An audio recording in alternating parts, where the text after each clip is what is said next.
Friends, once again welcome back to my channel that is science with Sweety ma'am. Friends, हम लोग यहाँ पे क्या कर रहे थे, हम लोग एनसीईआरटी सीरीज कवर कर रहे हैं ना, जिसमें हम लोग ने क्लास 6 की एनसीईआरटी एंड क्लास 7 की एनसीईआरटी के सिर्फ बायोलॉजी के चैप्टर्स हम लोगों ने कवर कर लिए, अच्छे से सारे चैप्टर्स कवर किए हैं। अब हम लोगों ने स्टार्ट किया क्लास 8 की बायोलॉजी। ओके, क्लास 8 की बायोलॉजी में हम लोगों ने first chapter we have already completed, that is crop production and management. हम लोग अच्छे से डिस्कस कर चुके हैं इस चैप्टर के बारे में, इसको समझ चुके। आज हम एक बच्चों नया चैप्टर लेके आए हैं जो आपकी एनसीईआरटी साइंस में सेकेंड चैप्टर में मेंशन है। ओके, कौन सा चैप्टर है बच्चों, देखिए वो second chapter 2 microorganisms friend and foe. Means microorganisms जो होते हैं वो हमारे फ्रेंड हैं, दोस्त हैं, या फोई मीन्स दुश्मन। दोस्त हैं, दोस्त और दुश्मन दोनों हैं। ओके, ये हमारे ऊपर डिपेंड करता है। वो कुछ चीज़ों में हेल्पफुल है हमारे और कुछ चीज़ों में हार्मफुल हैं। हमें फ़ायदा भी पहुंचाते हैं और हमें क्या करते हैं, नुकसान भी पहुंचाते हैं। ओके बच्चों, देखिए हर तरह से, जैसे हर सिक्के के दो पहलू होते हैं, आपके साथ क्या होता है कि पॉजिटिव और नेगेटिव दोनों चीज़ें चलती रहती हैं। तो ये डिपेंड करता है कि पॉजिटिव ज़्यादा यूज़ करना है कि नेगेटिव ज़्यादा यूज़ करना। अगर पॉजिटिव यूज़ करते हैं तो वो फ़ायदा करेगा, और नेगेटिव चीज़ें अगर उसका नेगेटिव एस्पेक्ट लेके चलते हैं तो वो क्या होगा, नुकसान करेगा। इसी तरह से माइक्रो ऑर्गेनिज्म, इस चैप्टर में क्या है, हम माइक्रो ऑर्गेनिज्म क्या होता है इसके बारे में समझेंगे, और वो कैसे हमारे फ्रेंड हैं, मीन्स कैसे हमारे दोस्त हैं और कैसे हमारे दुश्मन हैं। ओके, इस चीज़ को हम अच्छे से समझेंगे बच्चों। पहले तो आप ये समझिए कि माइक्रो ऑर्गेनिज्म क्या होता है। अब बोलेंगे कि मैम ये चैप्टर तो हम समझ लिए कि चैप्टर 2 पढ़ना है, micro organism friend and Foy, इनके बारे में पढ़ना है। अब ये माइक्रो ऑर्गेनिज्म होता है क्या है। ओके बच्चों, ये हम इसको पहले क्लियर करेंगे। देखिए माइक्रो ऑर्गेनिज्म आपका 2 वर्ड से मिलके बना है। पहला क्या है, माइक्रो, दूसरा है ऑर्गेनिज्म। मीन्स ये 2 वर्ड से मिलके बना है ना, देख रहे हैं, माइक्रो और ऑर्गेनिज्म। एक वर्ड आपका माइक्रो हो गया और दूसरा आपका ऑर्गेनिज्म हो गया। माइक्रो मीन्स क्या होता है, बहुत छोटा, एकदम माइक्रो में। Okay, smallest tiniest part. Okay, आगे के चैप्टर में आप लोग जाके पढ़ेंगे तो फिजिक्स में आपको और क्लियर हो जाएगा कि माइक्रो मीन्स क्या होता है। ठीक है, मीन्स अभी यहाँ पे आप लोग इतना समझ लीजिए कि सबसे छोटा, एकदम छोटा, छोटे से छोटा ऑर्गेनिज्म जिसको हम अपनी नेकेड खुली आंखों से नहीं देख सकते हैं। ओके, कुछ को देख सकते हैं लेकिन कुछ को हम खुली आंखों से नहीं देख सकते, मोस्टली नहीं देख सकते। तो अब आप बोलेंगे मैम नेकेड आई से नहीं देख सकते, फिर हम कैसे देखेंगे, हमको कैसे पता चलेगा कि माइक्रो ऑर्गेनिज्म है। तो देखिए बच्चों क्या होता है, आप लोग देखते हैं ना, आगे हायर क्लासेस में जाके देखेंगे लैब वगैरह में डॉक्टर्स क्या करते हैं, साइंटिस्ट क्या करते हैं, लैब में माइक्रोस्कोप रहता है ना, माइक्रोस्कोप सूक्ष्मदर्शी हिंदी में इसको बोलते हैं। तो इसके हेल्प से देख सकते हैं वो ऑर्गेनिज्म जो इतने छोटे होते हैं, जो हमें खुली आंखों से नहीं दिखाई देते, उन्हें माइक्रोस्कोप के हेल्प से देखते हैं। ओके, या फिर आपने देखा होगा बहुत सारी जासूसी फिल्म वगैरह या सीरियल्स में देखा है ना, सीआईडी वगैरह जासूस क्या करते हैं, एक मैग्नीफाइंग ग्लास लेते हैं और उसको अपनी आइज़ के सामने ऐसे लगा के उससे देखते हैं। उससे भी क्या होता है, मैग्नीफाइंग ग्लास से क्या होता है बच्चों, जो छोटी चीज़ें हैं वो बड़ी हो जाती हैं। ओके, और वो हमें दिखाई देती हैं। ठीक है, तो आप लोगों को क्लियर हो गया कि माइक्रो ऑर्गेनिज्म क्या होता है, कि बहुत छोटे ऑर्गेनिज्म होते हैं जिनको हम नेकेड आई से, कुछ को हम नेकेड आई से कभी कभी देख सकते हैं और नहीं तो मोस्टली हम नेकेड आई से नहीं देख सकते। इनको माइक्रोस्कोप के हेल्प से या मैग्नीफाइंग ग्लासेस के हेल्प से हम देखते हैं। ठीक है बच्चों, अब आप कहेंगे कि मैम समझ में आ गया कि माइक्रो ऑर्गेनिज्म क्या होते हैं, अब इनको पढ़ना क्यों ज़रूरी है। थोड़ा सा आपको क्लियर हुआ ना कि माइक्रो ऑर्गेनिज्म क्या होते हैं, क्यों हम लोग पढ़ रहे हैं। ओके, हर चीज़ तभी हम लोग पढ़ते हैं साइंस में, क्या क्यों और कैसे ढूंढते हैं, जो हमारे लिए फ़ायदा, जिससे हमें प्रॉफिट होता है या फिर हार्म कर रहा है तो उनसे बचने के लिए हम चीज़ों को पढ़ते हैं ना। तो ये हमारी डे टू डे लाइफ में बच्चों माइक्रो ऑर्गेनिज्म क्या होते हैं, ये हमारे डेली जो एक्टिविटीज़ हम कर रहे हैं वो किससे भी हेल्थ से रिलेटेड है, या हमारे डेली के जो रोज़मर्रा के जो काम हो रहे हैं उनमें माइक्रो ऑर्गेनिज्म एक रोल प्ले करते हैं। ओके, ये हमें हेल्प भी करते हैं, हमें नुकसान भी पहुंचाते हैं, हमारे लिए हार्मफुल भी है और बेनिफिशियल भी है। इसलिए हमको इनको पढ़ना समझना ज़रूरी है ताकि हम इनसे समझ सकें कि कैसे हमें फ़ायदा पहुंचा रहे हैं, कैसे हमें नुकसान पहुंचा रहे हैं। ओके बच्चों, ठीक है, आप लोगों को समझ में आया, यहाँ तक क्लियर हुआ कि किस चैप्टर को हम लोग डिस्कस कर रहे हैं। तो देखिए बच्चों क्या होता है कि ये डेली, अब आप बोले कि ma'am daily activities, daily day to day life में कैसे माइक्रो ऑर्गेनिज्म हमारी हेल्प करते हैं, कैसे नुकसान पहुंचाते हैं। ओके, तो आप इसको ऐसे समझिए, हमारा इन्वायरमेंट है ना, क्या है, चारों तरफ हमारे इन्वायरमेंट, एयर प्रेजेंट है, एयर वाटर एंड फूड, ये हमारे सर्वाइवल के लिए ज़रूरी है। तो चारों तरफ का जो हमारा एटमॉस्फेयर है, हमें दिखाई तो नहीं दे रहा है ना, चारों तरफ क्या होता है, माइक्रो ऑर्गेनिज्म प्रेजेंट रहते, छोटे छोटे माइक्रो ऑर्गेनिज्म प्रेजेंट है जिनको हम देख नहीं सकते हैं, बट ये प्रेजेंट होते हैं। तभी तो क्या कहते हैं कि जब भी आप प्रॉपर हैंड वॉश करिए, अपना बाहर से कहीं से आ रहे हैं तो क्या कहते हैं, घर में पेरेंट्स सिखाते हैं, टीचर्स सिखाते हैं, आपके बड़े एल्डर्स सिखाते हैं, डॉक्टर्स बोलते हैं कि हैंड प्रॉपर वॉश करिए, सैनिटाइज करिए किसी भी चीज़ को टच करने से पहले। क्यों? क्योंकि आप बाहर जहाँ कहीं भी गए, किसी चीज़ को टच किए हैं या फिर आप इन्वायरमेंट में ऐसे ही बाहर आप चले गए हैं तो क्या होता है, आपको बहुत सारे माइक्रो ऑर्गेनिज्म जो बैक्टीरिया, फंजाई, एल्गी, प्रोटोजोआ इनके फॉर्म में रहते हैं। अभी हम लोग समझेंगे कि माइक्रो ऑर्गेनिज्म के टाइप क्या होते हैं। ये क्या होते हैं कि ये आपको दिखाई तो देंगे नहीं, किसी चीज़ को आपने टच किया तो उससे ये आपके हैंड में चिपक जाएंगे, आपके हैंड में लग जाएंगे। अब आपको दिख तो रहे हैं नहीं नेकेड आई से, फिर आप घर पे आए, आपने टच किया, किसी को भी टच किया या फूड वगैरह कुछ भी टच किया तो ये आपके हैंड से उनमें लग जाएंगे। फिर आप लोग वही फूड खाएंगे, वही चीज़ें जो आप यूज़ कर रहे हैं वो क्या होता है, आपको फूड वो नुकसान करता है, प्रदूषित हो जाता है, कॉन्टामिनेटेड हो जाता है। अगर ये बैक्टीरिया, ये माइक्रो ऑर्गेनिज्म आपके बेनिफिशियल है, आपके लिए यूजफुल है, तो क्या होता है बच्चों, ये आपको नुकसान नहीं करते हैं। और अगर नहीं है तो फिर आप वही फूड खा लेंगे तो फिर आप बीमार पड़ जाएंगे, आपको लूज मोशन होगा, आपको वॉमिटिंग होने लगेगी, आपकी तबीयत खराब हो जाएगी। तो फिर क्या होगा, डॉक्टर के पास भागना पड़ेगा हमें। डॉक्टर के पास जाते हैं ना, सबकी तबीयत खराब होती है, कभी बुखार आ गया हमें, कभी लूज मोशन हो रहा है, दस्त नहीं जिसको बोलते हैं कि पेट गड़बड़ हो गया, मम्मी मेरा पेट गड़बड़ हो गया, अब भाई रुकती ही नहीं है, तो क्या करेंगे, आप डॉक्टर के पास जाएंगे। या तबीयत खराब हो गई, खूब बॉडी में पेन हो रहा है तो डॉक्टर के पास गए, डॉक्टर क्या करेगा बच्चों, वो दवाइयाँ आपको लिख के दे देगा, कुछ दवाइयाँ दे देगा ना, और वो बोलते हैं कि डॉक्टर ये मेडिसिन आपको 10 दिन खानी है, 15 दिन खानी है, 1 हफ्ता खानी है, खा लीजिए, आप ले लीजिए, आप सही हो जाएंगे। अगर फिर भी नहीं सही हुए तब आप आइएगा, फिर दोबारा से आइएगा।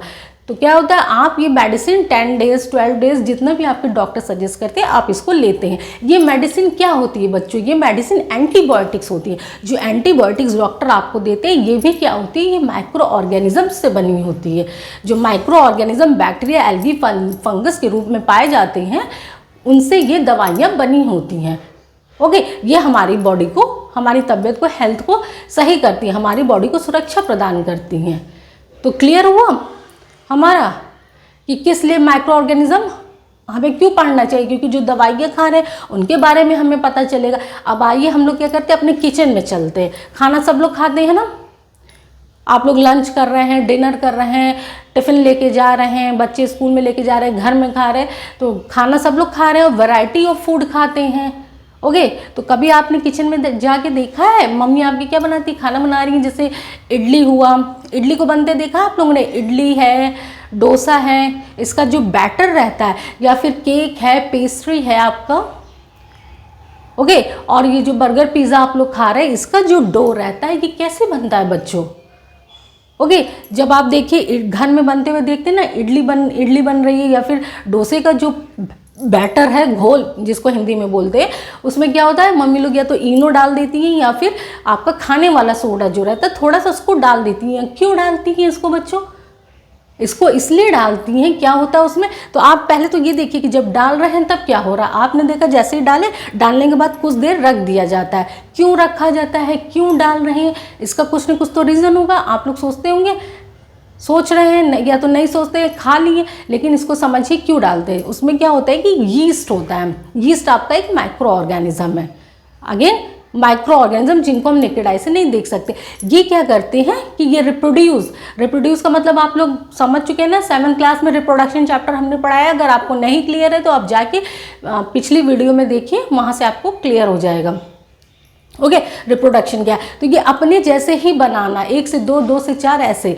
तो जब हम डालते हैं आपके इडली के घोल में या फिर डोसे के घोल में, या केक, पेस्ट्री, बर्गर, पिज़्ज़ा, जिसका भी डो बन रहा है आपका, उसमें अगर ये डालते हैं तो क्या होता है कि यीस्ट रिप्रोड्यूस करते हैं, अपने जैसे ढेर सारे बना लेते हैं, और फिर ये रेस्पायर करते हैं। सांस लेने का प्रोसेस होता है। सांस लेने के प्रोसेस में बच्चों क्या होता है कि कार्बन डाइऑक्साइड गैस बुलबुले के रूप में बाहर निकलता है। ओके, यही जब आप देखते हैं ना कि इडली बन रही है या इडली या डोसे, किसी का भी आपका जो बैटर रहता है उसमें जैसे ही आपने इनो डाला अदर और कॉस्टिक सोडा वगैरह डाला तो उस घोल से बुलबुले निकलने लगते हैं। ये बुलबुला क्या होता है, यही बुलबुला होता है आपका। क्लियर हुआ कि यीस्ट जो रेस्पायर करते हैं कार्बन डाइऑक्साइड गैस बाहर निकलता है, यही कार्बन डाइऑक्साइड गैस बुलबुले के रूप में हमें दिखाई देता है। ओके, और ये क्या करता है, ये आपका बैटर को वॉल्यूम को इंक्रीज कर देता है। इतना थोड़ा सा घोल आपने बनाया, 1 कटोरी समझ लीजिए बनाया, तो क्या होगा, उसको थोड़ी देर के लिए रख देंगे, थोड़ी देर के बाद वो 1.5 बोल हो जाएगा, 1.5 कटोरी हो जाएगा।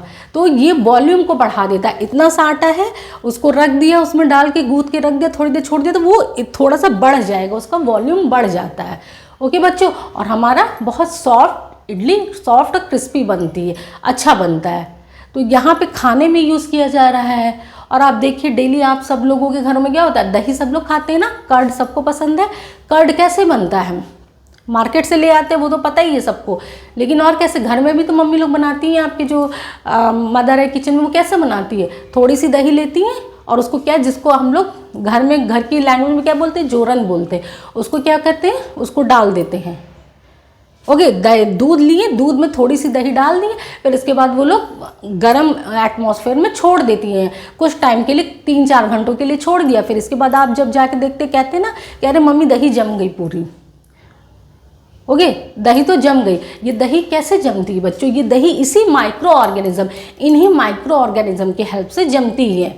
एक बैक्टीरिया होता है, बैक्टीरिया भी एक तरह का माइक्रो ऑर्गेनिज्म है, लैक्टोबैसिलस नाम का एक बैक्टीरिया प्रेजेंट होता है, जैसे दही में प्रेजेंट होता है। अब दही के जोरन को क्या किया, दूध में डाला तो बहुत ढेर सारे वो रिप्रोड्यूस कर जाता है, ढेर सारे लैक्टोबैसिलस हो जाएंगे और पूरा दूध जो है वो दही में बदल हो जाएगा, कन्वर्ट हो जाएगा आपका। ठीक है, तो यहाँ से आपको समझ में आया कि क्यों हम इसको पढ़ रहे हैं, क्योंकि हमारी जो डेली एक्टिविटी है, डेली जो हम काम कर रहे हैं रोज़मर्रा की ज़िंदगी से माइक्रो ऑर्गेनिज्म का बहुत इम्पॉर्टेंट रोल है बच्चों। चाहे हम डॉक्टर के पास दवाइयाँ लेने जा रहे हैं, वो भी एंटीबायोटिक्स के रूप में हमको माइक्रो ऑर्गेनिज्म दे रहे हैं, चाहे हम घर में किचन में खाना बना रहे हैं, दूध से दही जमा रहे हैं, या फिर बेकिंग इंडस्ट्री वगैरह में आपका जो बर्गर बन रहा है, पिज़्ज़ा बन रहा है, केक बन रहा है, पेस्ट्री बन रहा है, इन सब में भी माइक्रो ऑर्गेनिज्म का यूज़ किया जा रहा है। या घर में हम खाना बना रहे हैं तो इडली में इडली डोसा ये सब जो कुछ भी बना रहे हैं ना, फर्मेंटेशन के लिए क्या कर रहे हैं, हम डाल रहे हैं माइक्रो, जो कुछ भी हम डाल रहे हैं, ऐड कर रहे हैं, वो एक तरह का माइक्रो ऑर्गेनिज्म ही है। ओके, आगे बढ़ते और समझते। देखिए बच्चों, हम लोगों ने पिछली क्लासेस में पढ़ रखा है ना, खाद के बारे में पढ़ा था। मैन्योर जो होता है वो कैसे बनता था, जो सड़े गले हमारे प्लांट्स है, सड़े गले फूड है जो बच जा रहे थे, फूड, एनिमल्स की डेड बॉडी पार्ट्स, प्लांट के डेड बॉडी पार्ट, ये क्या हो रहे थे, ये डिकम्पोज हो जा रहे थे, डिके हो जा रहे थे, सड़ गल जा रहे थे, छोटे छोटे माइक्रो ऑर्गेनिज्म पैदा हो जाते हैं। माइक्रो ऑर्गेनिज्म ये क्या कर रहे थे, इनके हेल्प से ये अच्छे से पूरा इनको डिकम्पोज कर दे रहे थे और ये खाद में बदल जा रहे थे। हम लोग ने पढ़ा था ना प्रीवियस क्लास में कि किसान क्या करते, खाद कैसे बनाते, जो सड़े गले पेड़ पौधे हैं ये क्या हो गए, डेड हो गए, तो ये मिट्टी में गिर जाते हैं, आपके एनिमल्स हैं उनकी बॉडी भी मिल जाती है, और जो आपका ह्यूमन के वेस्ट वगैरह जो कुछ भी निकलता है, या एनिमल आपका ह्यूमन का फूड मटेरियल का, या घरों से जो कुछ भी वेस्ट है ये चला जाता है, ये भी सॉइल में मिल जाता है और ये डिकम्पोज होने लगता है। धीरे धीरे इनको बैक्टीरियाज के थ्रू डिकम्पोज किया जाता है, बैक्टीरिया, फंजाई, इनके ये सब क्या है, माइक्रो ऑर्गेनिज्म है, इनके थ्रू डिकम्पोज होता है और मर तो जाते हैं, डिकम्पोज होकर ये मैन्योर में बदल जाते हैं। गड्ढों में नहीं, छोटे छोटे से गड्ढों में, बड़े खुलती एरिया में, ओपन ग्राउंड में बड़े बड़े से गड्ढे बना के उनमें कुछ दिन गाड़ दिया जाता है, और कुछ दिन के बाद क्या होता है, कुछ टाइम के बाद ये इसमें बदल जाते, खाद में बदल जाते हैं। इन्हीं को प्लांट्स के लिए यूज़ किया जाता है, फिर मिट्टी में मिला दिया जाता है, क्योंकि आपकी जो एनिमल बॉडी है, प्लांट्स है, इनमें क्या होता है, इनसे हमें न्यूट्रिएंट्स मिलता है। ओके, इनसे न्यूट्रिएंट्स सॉइल को मिलेगा और सॉइल से प्लांट्स को मिलेगा, फिर वो हमें मिलेगा। ओके बच्चों, तो इस तरह खाद बनाने में भी माइक्रो ऑर्गेनिज्म का यूज़ होता है। और आप लोगों ने पढ़ रखा था पिछले क्लास में, हमने पढ़ाया था ना कि जो लेग्यूमिनस प्लांट होता है, मीन्स दाल के जो पौधे होते हैं, ओके, जिनसे हमें दाल मिलता है, उनके रूट, उनकी जड़ के नोड्यूल्स में क्या होता है बच्चों, नाइट्रोजन फिक्सिंग बैक्टीरिया होता है। राइजोबियम एक बैक्टीरिया था ना जिसको पढ़ाया था, वो क्या करता था, नाइट्रोजन फिक्सिंग बैक्टीरिया क्यों कहते थे उसको, वो एटमॉस्फेयर की नाइट्रोजन को ले लेता था, अपने अंदर फिक्स कर लेता था और इसके बाद वो रूट को मिल जाता, रूट से सॉइल को मिल जाता था। ओके, तो सॉइल क्या होती थी, मिट्टी आपकी फर्टिलाइज हो गई, उसकी फर्टिलिटी बढ़ गई, उर्वरक हो गई, और यही मिट्टी, इसी मिट्टी में जब प्लांट आपके बोए जा रहे थे तो प्लांट को वो नाइट्रोजन मिलता था। ठीक है, जिस फॉर्म में उसे चाहिए कन्वर्ट करके मिलता था। तो ये कन्वर्जन, ये सब कैसे हो रहा है, ये सब माइक्रो ऑर्गेनिज्म ही तो कर रहे हैं, चाहे बैक्टीरिया के फॉर्म में, चाहे आपके एल्गी के फॉर्म में, चाहे प्रोटोजोआ के फॉर्म में।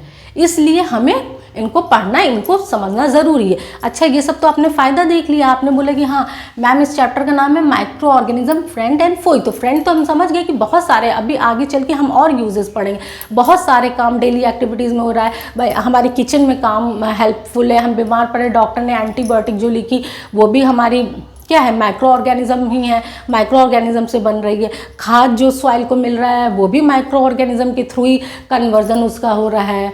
ओके, और आपका मिट्टी को जो नाइट्रोजन मिल रही है वो भी माइक्रो ऑर्गेनिज्म के थ्रू, नाइट्रोजन फिक्सिंग बैक्टीरिया के थ्रू मिल रही है। अब दुश्मन कैसे है हमारा, ये एनिमी कैसे है, देखिए क्या होता है बच्चों कि आप लोगों ने सुना होगा ना, कभी कभी आप लोगों को फूड पॉइजनिंग हो जाता है, कुछ ऐसा आप लोग खा लेते हैं जो जिससे आपको फूड पॉइजनिंग हो जाता है, आपकी तबीयत खराब हो जाती है, आपको वॉमिटिंग होने लगती है, लूज मोशन होने लगती है। ठीक है, तो आपको डॉक्टर के पास जाना पड़ता है, डॉक्टर मेडिसिन लिखते, बोलते हैं कि फूड कुछ आपने गलत खा लिया, कंटामिनेटेड खा लिया, प्रदूषित कुछ भी पानी पी लिया या खाना खा लिया। अब ये कैसे प्रदूषित होता है, ओके, इन्हीं माइक्रो ऑर्गेनिज्म के थ्रू तो प्रदूषित होता है।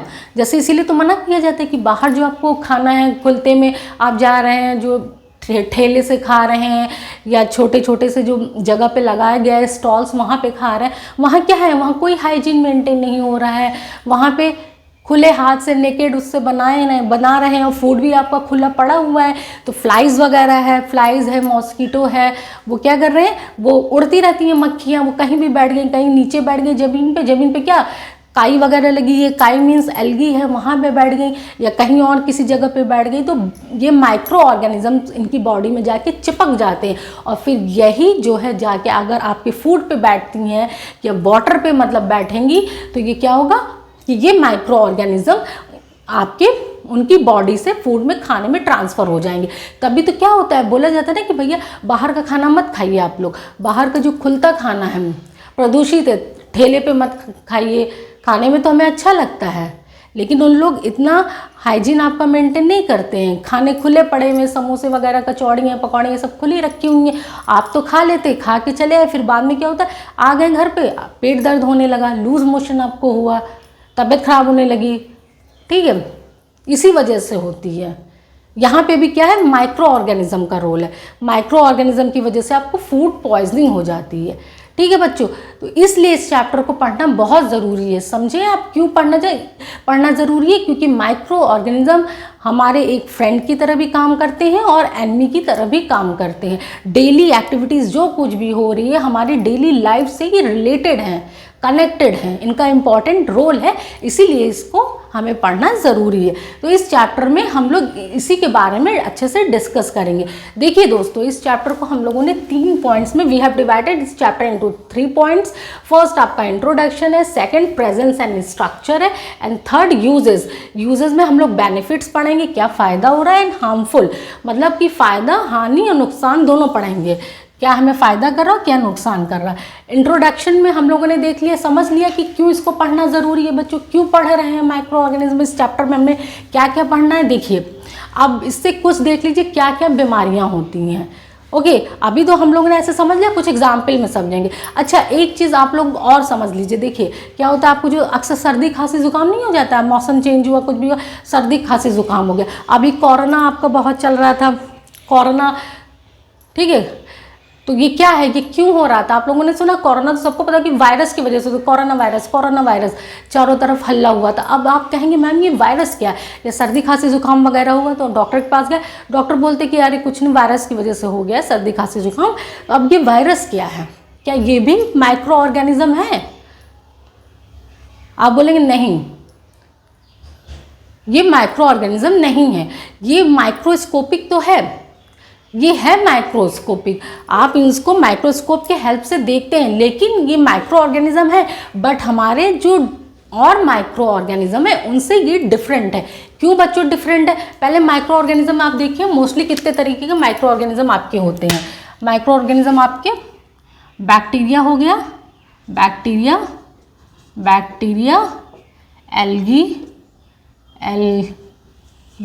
Algae, fungi, protozoa. Okay, protozoa ये नीचे लिखा हुआ है। 4 टाइप्स के आपके माइक्रो ऑर्गेनिज्म होते हैं, जो एनसीईआरटी क्लास 7 की बुक में मेंशन है, वो 4 टाइप्स के micro organism, bacteria, algae, fungi and protozoa, ये 4 तरीके के होते हैं। अब वायरस क्या है? तो वायरस कहाँ से आ गया? क्या ये भी इन्हीं में शामिल है? ये है तो माइक्रोस्कोपिक, माइक्रोस्कोप के हेल्प से देखते हैं, बट ये इन चारों से डिफरेंट है। क्यों डिफरेंट है बच्चों? क्योंकि ये सिर्फ और सिर्फ रिप्रोड्यूस करता है, मतलब अपने आप को बढ़ाता है, अपनी जनसंख्या को बढ़ाता है होस्ट ऑर्गेनिज्म के अंदर, होस्ट बॉडी के अंदर, चाहे एनिमल, प्लांट, बैक्टीरिया, उसके अंदर ही ये रिप्रोड्यूस करता है।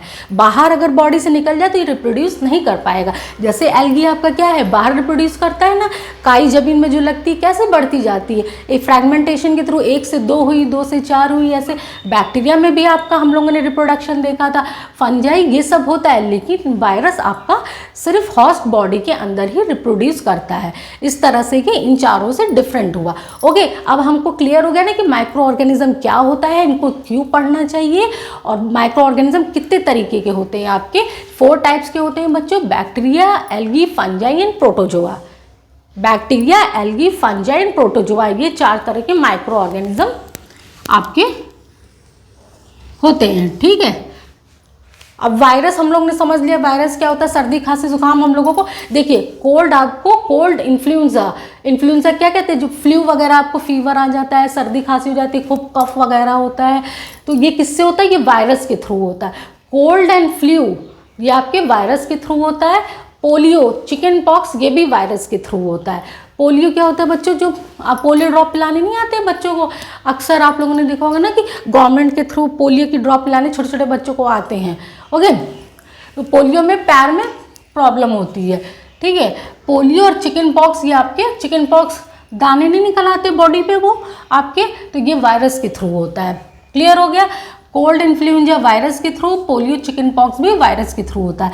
Dysentery and malaria, dysentery means जो आपको लूज मोशन होता है, दस्त लगते हैं। डिसेंट्री और मलेरिया, मलेरिया में फीवर आ जाता है ना, ये मच्छर के काटने से होता है मलेरिया। प्लाज्मोडियम वाइवक्स करके एक मच्छर होता है, उसके काटने से मलेरिया होता है। डिसेंट्री एंड मलेरिया ये प्रोटोजोआ के वजह से होता है। एंड टाइफाइड एंड टीबी आपका बैक्टीरिया के थ्रू होता है। टाइफाइड एंड टीबी, टाइफाइड में भी बुखार हो जाता है बहुत तेज, और टीबी आपका क्या होता है, टीबी को हिंदी में हम लोग क्या बोलते हैं, ट्यूबरक्लोसिस बोलते हैं। सॉरी, हिंदी में तो 6 रोग इसको बोलते हैं, और पूरा नाम टीबी का ट्यूबरक्लोसिस है। ये भी क्या होता है, ये आपके बैक्टीरिया के थ्रू होता है। तो ये कुछ एग्जाम्पल हम लोगों ने देख लिए, इंट्रोडक्शन में अच्छे से समझ लिया है कि माइक्रो ऑर्गेनिज्म क्या होता है, क्यों मतलब फ्रेंड, और क्यों एनिमी है, क्यों इनको हमको पढ़ना चाहिए। ठीक है, कुछ एग्जाम्पल हम लोगों ने यहाँ से देख लिए कि सर्दी खांसी जुकाम वगैरह आपका वायरस के थ्रू होता है, पोलियो, चिकन पॉक्स वायरस के थ्रू होता है, डिसेंट्री एंड मलेरिया आपका प्रोटोजोआ के थ्रू होता है, टाइफाइड एंड टीबी आपका बैक्टीरिया के थ्रू होता है। क्लियर है बच्चों? अब हम लोग अपना सेकेंड टॉपिक देखेंगे, presence and structure. Okay, presence means कहाँ प्रेजेंट रहते हैं। अब तो एक इंट्रोडक्शन हम लोग ने समझ लिया, अब इसका स्ट्रक्चर क्या है, कोई रूप रंग आकार तो होगा ना, कैसे दिखते हैं, कैसे पता चलेगा कि ये माइक्रो ऑर्गेनिज्म हैं। ओके, और ये कहाँ पाए जाते हैं बच्चों, तो इसको हम लोग समझेंगे। देखिए क्या होता है कि ये सिंगल सेल्ड भी होते हैं, अगर सिर्फ एक ही सेल का बैक्टीरिया, एल्गी, फंजस है, फंजाई है आपका, प्रोटोजोआ, सिर्फ एक सेल उसमें प्रेजेंट है तो ये सिंगल सेल्ड होता है। और अगर 2-3 सेल मिलके, मीन्स 2-3 एल्गी, 2-3 बैक्टीरिया, 2-3 फंजाई मिलके, अगर 2-3 सेल्स से मिलके बनेंगे, मतलब एक से ज़्यादा सेल से, तो उनको मल्टी सेलुलर बोलेंगे। ओके, सिंगल सेल प्रेजेंट है तो सिंगल सेल्ड बोलेंगे, single cell bacteria, fungi, algae, protozoa. अगर एक से ज़्यादा सेल प्रेजेंट है, 2, 3, 4, 5 जितने, तो उनको मल्टी सेलुलर बोलेंगे। ओके, अब ये कहाँ रहते हैं, ये तो इनका स्ट्रक्चर हो गया। ये कहाँ रहते हैं, live in all type of environment, हर तरह के इन्वायरमेंट में बच्चों ये प्रेजेंट होते हैं, हर जगह ही प्रेजेंट होते हैं, ओमनी प्रेजेंट है। Okay. Ice cold to hot spring means बहुत ठंडे, एकदम आपका एकदम ठंडा जिस पे बर्फ जमता है उस टेम्परेचर से लेके हॉट स्प्रिंग एकदम गर्म झरने जो बहते उस टेम्परेचर तक पे ये पाए जाते हैं। डेजर्ट में पाए जाते हैं मीन्स रेगिस्तान में पाए जाते हैं, और मार्शी लैंड्स यानी नमी जो भूमि है नम वाली वहाँ पे पाए जाते हैं। बहुत ठंडे से लेके बहुत गर्म क्षेत्रों में पाए जाते हैं ये, और found in side the body of animals and humans. HUM humans की स्पेलिंग देखिए HUM, एक 1 minute, humans HUM।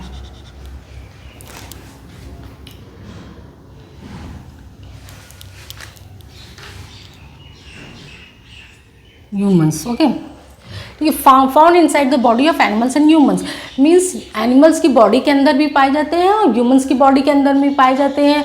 Okay, some grow on other organism while other exist freely. कुछ क्या होते हैं कि दूसरे ऑर्गेनिज्म पे ग्रो करते हैं, और कुछ क्या होते हैं कि अकेले अपना स्वतंत्र रूप से रहते हैं। कुछ होते हैं ना कि मतलब कुछ को साथ में चलना जरूरी है, दूसरे के ऊपर डिपेंडेंट रहते हैं, और कुछ कहते नहीं हम तो अकेले रहेंगे। तो क्लियर हो गया आपका यहाँ से प्रेजेंस एंड स्ट्रक्चर भी। अगर सिंगल सेल के होंगे, एक सेल से बने तो सिंगल सेल्ड बोलेंगे, एक से ज़्यादा 2-3 सेल से बने तो उनको मल्टी सेलुलर बोलेंगे। हर तरह के इन्वायरमेंट में बच्चों ये पाए जाते हैं, चाहे तो बहुत गर्म रहे या फिर बर्फ़ की तरह ठंडा रहे, हर जगह पे पाए जाते हैं ये। ओके, आपके और ह्यूमंस की बॉडी के अंदर पाए जाते हैं, ह्यूमंस एनिमल्स इनकी बॉडी के अंदर भी पाए जाते हैं, और ये अकेले भी फ्रीली पाए जाते हैं। फ्री स्ट्रक्चर भी इनका होता है, या किसी के अंदर बॉडी के अंदर हमने देखा ना कि दूसरे ऑर्गेनिज्म में भी ये पाए जाते हैं, उनके साथ पाए जाते हैं। ठीक है बच्चों, तो यहाँ तक क्लियर हो गया। हमने आज इंट्रोडक्शन और प्रेजेंस एंड स्ट्रक्चर देख लिया माइक्रो ऑर्गेनिज्म का। अब हम देखेंगे यूजेस, मीन्स इनका यूज़ क्या है। ये तो हमने इंट्रोडक्शन में नॉर्मली बता दिया कि क्यों हम पढ़ रहे हैं, क्योंकि हमारे रोज़मर्रा के जीवन में इनका इम्पॉर्टेंट रोल है। ये कनेक्टेड है, ये हार्मफुल भी है और बेनिफिशियल भी है, इसलिए इनको समझना जरूरी है। ओके, क्योंकि डेली एक्टिविटीज़ में हमारे हेल्प कर रहे हैं, नुकसान पहुंचा रहे हैं। और अब हम इसको यूजेस को अच्छे से समझेंगे कि इनका यूज़ क्या है, और अच्छे से डिटेल में समझेंगे। ठीक है बच्चों, यूजेस हम लोग अपनी नेक्स्ट वीडियो में बहुत अच्छे से समझेंगे। इस वीडियो को आप लोग ज़रूर देखिएगा, जिससे आप लोगों को अच्छे से क्लियर हो जाएगा कि माइक्रो ऑर्गेनिज्म का यूज़ कहाँ कहाँ पे होता है। रफली तो हम समझ चुके हैं, लेकिन और अच्छे से डिटेल में आपकी अल्कोहल बेकिंग इंडस्ट्री में, बेकरी वगैरह में यूज़ होता है, अल्कोहल इंडस्ट्री में शराब वगैरह बनाने में आपका इसका यूज़ होता है, नाइट्रोजन फिक्सेशन में कैसे यूज़ होता है, नाइट्रोजन हमारा वातावरण में कैसे बैलेंस होता है, इसको अच्छे से समझेंगे। नाइट्रोजन एटमॉस्फेयर से तो यूज़ करते चले जा रहे हैं, अगर सिर्फ यूज़ करते चले जाएँ, आप सोचिए कि लेते चले जा रहे हैं तो वो ख़त्म हो जाएगा ना, लेकिन फिर वापस एटमॉस्फेयर में कैसे जा रहा है, इस साइकिल को हम लोग अच्छे से समझेंगे। फूड प्रिजर्वेशन में ये बहुत सारे फूड को प्रिजर्व करने में माइक्रो ऑर्गेनिज्म हेल्प करते हैं। कैसे हेल्प करते हैं?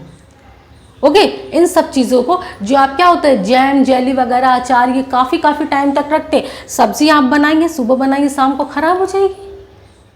ठंडी है तो ठंडी में चल जाएगी, फ्रिज में आपने रख दिया तो 1 दिन 2 दिन फ्रिज में क्यों चल जाती है? क्योंकि टेम्परेचर बहुत लो होता है। लो टेम्परेचर में आपका क्या होता है कि माइक्रो ऑर्गेनिज्म आपके उनकी एक्टिविटी कम हो जाती है, स्लो हो जाती है, इसलिए सड़ता नहीं है, कोई चीज़ जल्दी ख़राब नहीं होता, फ्रिज में रख देते हैं। लेकिन गर्मी के दिनों में क्या होता है, कितने दिन चलेगा? क्या 3 दिन तक आप फ्रिज में रख सकते हैं? नहीं, ख़राब हो जाता है। तो ये कैसे आपका अचार सालों साल चलता है। ओके, कैसे आपका जैम, जेली, ये सब काफ़ी टाइम तक चलता है। फूड को कैसे प्रिजर्व करते हैं, इसको भी हम लोग अपनी नेक्स्ट क्लास में अच्छे से समझेंगे। ठीक है बच्चों, दोस्तों तो हम लोग मिलते हैं अपने नेक्स्ट क्लास में नेक्स्ट वीडियो के साथ, जिसमें हम लोग इस चैप्टर के 3rd टॉपिक और last topic that is uses को बहुत अच्छे से हम लोग क्या करेंगे, इसको हम लोग डिस्कस करेंगे, डिटेल में डिस्कस करेंगे। थोड़ा सा लंबा होगा ये वीडियो, थोड़ा सा लंबा होगा। ओके फ्रेंड्स, आज के लिए बस इतना ही। Thank you.